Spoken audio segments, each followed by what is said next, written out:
Dirigida por Ridley Scott, de un guión de David Scarpa, quien anteriormente trabajó con Scott en All the Money in the World y Napoleón, tenemos Gladiator 2, una secuela hecha 24 años después de la aclamada, icónica película del 2000. Y para el que no sepa, esta secuela la están tratando de hacer desde el 2000.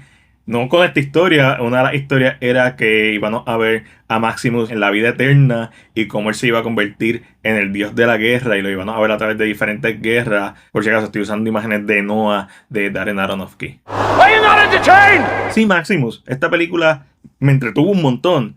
Pero hay una gran diferencia entre una película que sea entretenida y una que sea buena. De la misma forma que hay una diferencia entre que una película a ti te guste y que sea buena. En este caso, para mí, Gladiator 2 no es una buena película. Es una película entretenida con muchas cosas buenas en ella, pero la suma de sus componentes no, para mí no la hacen llegar a, ¿verdad?, un nivel más alto. Y esto es sin compararla con la original, porque si la comparo con la original, esta película es una decepción. Específicamente estoy haciendo esta reseña antes de volverla a ver para que mi opinión no quede afectada. Sin embargo, es imposible no compararla porque la película Gladiator 2, además de que narrativamente, ¿verdad?, hace eco de la primera parte, en la música están los easter eggs, los personajes, básicamente tiene el mismo arco de historia, me refiero al principal. Y la apertura es un recap de lo que pasó en la primera, en pintura, que me encantó, pero yo hubiera preferido que se hubiera quedado hasta ahí. Pero no puede, la película constantemente te tiene que recordar que es la secuela de este filme épico del 2000. Pero sus elementos, aunque tiene muchos entretenidos y muchos que me gustaron, al final del día, para mí esta es una película más del montón. Y lo más que me molesta es que la historia principal tenía los elementos suficientes para serlo. Sin embargo, le meten tantas cosas adicionales que al final se siente saturada. Y sí, como cualquier persona, yo disfruto de ver a Denzel Washington con su acento no romano comerse y destacar en todas las escenas. Claro que sí, o sea, a mí me encantó Denzel Washington en esta película, pero pienso que su personaje sobreextiende la bienvenida y le dan demasiado protagonismo, pero obviamente es Denzel Washington, lo cual no me hubiera molestado si él hubiera sido, ¿verdad?, desde un principio el antagonista principal, pero no, la película tiene tantas cosas que decir que yo creo que el tiempo que dura, las 2 horas y pico que duran, no le dan. Y probablemente a esta película le faltan como 30 minutos más para que se sienta un poco más cohesiva, porque también la edición es uno de los grandes problemas de este filme. Hay una escena cuando por primera vez el personaje de Denzel y el de Connie ¿verdad?, se ven, se conocen.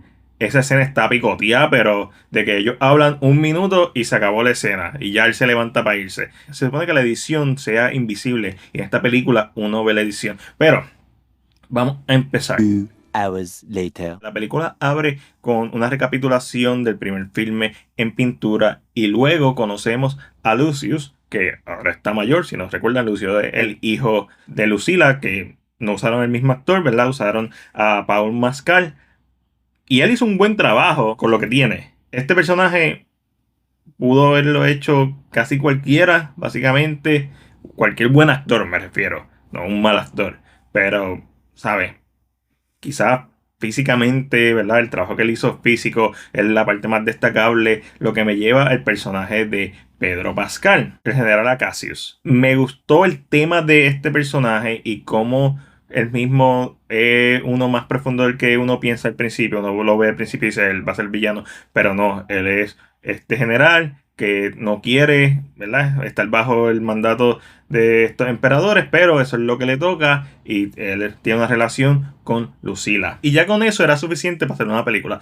Pero no, siguen metiendo tramas, siguen metiendo arcos de historia, siguen metiendo personajes, siguen buscando cosas que decir cuando la parte efectiva de Gladiator no era lo mucho que tenía que decir, sino lo bien que lo decía y lo mucho que profundizaba en ello. Aquí tenemos los mismos arcos de historia que en la primera película. El soldado que quiere vengar la muerte de su familia. La película empieza, están en una isla por África, si no me equivoco. Y el valor de producción se ve muy bien y de momento avisan que van a ser atacados por una flota de navíos. Y en este momento fue cuando yo dije, oh, esta película no va a ser tan buena como yo esperaba. De momento vemos a esta flota y hay una toma en particular en donde la cámara se mueve por detrás de, ¿verdad?, de las naves, de los barcos, de las embarcaciones, y está a 60 imágenes por segundo, 60 frames per seconds, y parece un videojuego. Con todos los buenos escenarios que tiene esta película, que es una película que hay una parte de mí que sí agradece que exista. Y Ridley Scott probablemente el último director que está haciendo esto, estas películas épicas de época, con escenarios construidos para que se sientan palpables, combinado con CGI, eso no hay problema. Pero de momento tenemos este CGI de las naves, de los barcos, a 60 frames por segundo versus la película que a 25 frames por segundo, 24, se supone que sea 24, pero realmente son 25 frames por segundo. Y, o sea, es bien notable el cambio de imágenes por segundo. Es un detalle que me sorprende que a Ridley Scott se le haya pasado. Y después cuando vamos a los monos en CGI y los tiburones, que yo no tengo problema con que inunden el coliseo de agua porque eso se hacía. Pero no con tiburones. Y de hecho, mucha gente está hablando de las peleas, ¿verdad? De las escenas de combate. A mí no me parecieron nada del otro mundo. Me recordaron a versiones menos emocionantes de las de Troy. Y mucho menos emocionantes que las de Gladiator. Por ejemplo, el personaje de Pedro Pascal se supone que es este general, está que es una bestia peleando y nunca se sienta así. Incluso cuando le está ganando a Lucius, no hay una buena narrativa en las peleas, en las coreografías, simplemente están pasando cosas. Y cuando vamos a las peleas, la de Rinoceronte, probablemente una de las más que me disfruté, pero porque los otros gladiadores no intervienen. Una vez nos quedamos Lucio y el Rinoceronte. Sí, la película es sangrienta, sí, la película es gory, sí, la película es entretenida, pero hasta ahí. Tiene un gran valor de producción, me encantaron los escenarios, los arcos de historia individualmente son competentes, es cuando los unen y encima tienen a estos dos emperadores hermanos que son pobremente utilizados en mi opinión.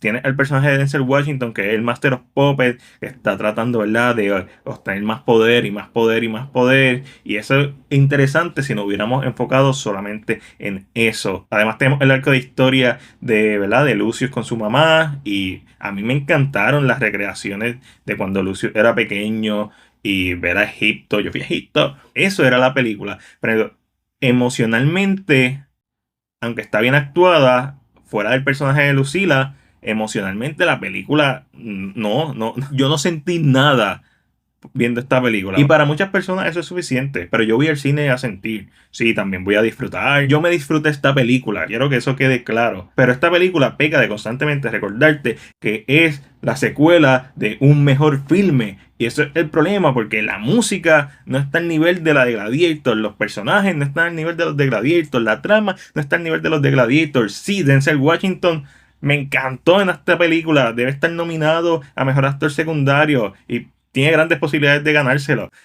Él se comió el papel. Connie Nielsen, me encantó volverla a ver, me encantó que, ¿verdad?, que siguiéramos esta historia y que la historia es competente que tiene. Es el guión, falta guión y no sé si es porque falta lápiz o porque cortaron mucho en edición. Esta es una película que está sobrevalorada ahora mismo. La gente le está dando demasiado reconocimiento cuando no se lo merece. Yo sé que eso lo determina el público. La parte de entretenimiento se determina con los chavos y eso yo no tengo ningún problema. Esta película se merece a los chavos porque, como dije, Ridley Scott ahora mismo es el único director que está haciendo este tipo de película y que los estudios se atreven a apostar estas cantidades de dinero a esta película. Y sabes que, a diferencia de otros filmes, específicamente los de género de superhéroes y de acción, en esta película el dinero se nota que se gastó, se nota que está bien invertido. Tú lo ves en los escenarios, tú lo ves en los vestuarios, tú lo ves en el diseño de producción y en su valor de producción, pero cuando hablamos de narrativa, cuando hablamos del séptimo arte, esta es una película bien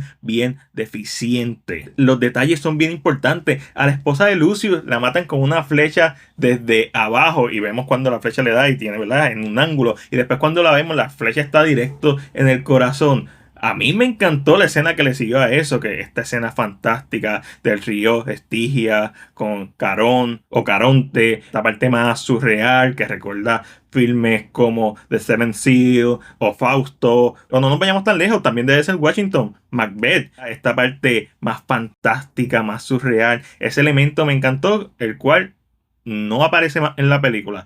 ¿Qué aparece en la película? de la nada, en el último acto, un anillo que era de Maximus. Esta película, con todas las cosas buenas que tiene, fracasa en tener una identidad propia. Y hubo un momento en el primer acto del filme en donde yo dije, oh wow, esto va a ser una secuela digna de Gladiator. Pero cuando se acabó la película, no pude decir lo mismo. Una película que me entretuvo, una película que me disfruté, pero también es una película que mientras más uno piensa en ella, más deficiencias le encuentra. La historia tenía la dirección correcta para hacer algo mejor, pero al final del día se va a quedar en la sombra de una mejor película hecha hace 24 años atrás, una película que tiene mejores momentos porque los deja respirar, porque los personajes, y no es culpa del elenco, el elenco hizo lo que pudo, no todo el mundo es Denzel Washington que puede, ¿verdad?, elevar las escenas en las que está. No es lo mismo, hay niveles. Es por eso que entre lo bueno, lo malo y lo que yo le voy a dar a Gladiator 2 una C+. Pero esa es solamente mi opinión. Ahora, déjame saber la tuya en la sección de comentarios. Como siempre, si te gustó este video, dale like y compártelo. Recuerda suscribirte al canal de YouTube y darle a la campana de notificaciones para que no te pierdas el contenido. Este fue Mac de CinePR y será hasta la próxima.